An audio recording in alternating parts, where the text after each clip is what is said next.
Naiwan lamang akong isang katagang inspirasyon para po sa lahat.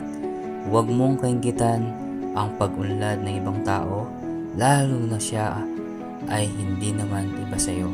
Bagkus masaya ka para sa kanya at gawing mong inspirasyon para umunlad din ang buhay mo. Yun ang lagi mong tatandaan.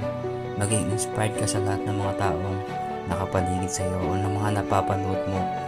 Bilang isang vlogger, kailangan kang umunlad at makinig sa lahat ng bagay. At higit sa lahat, huwag kang masusukong makamit ang iyong pangarap. Ang lagi mong tatandaan, ang Diyos ay nandyan. Lagi kang magdarasal sa Kanya. Huwag mong kalimutan ang mga taong tumulong sa iyo at huwag mong kakalimutan ang mga nagbigay ng advice at sa lahat ng mga sumuporta sa iyo. Yun ang lagi mong tatandaan. Kaya lagi mong pakakatandaan, huwag laban lang sa buhay. A few moments later.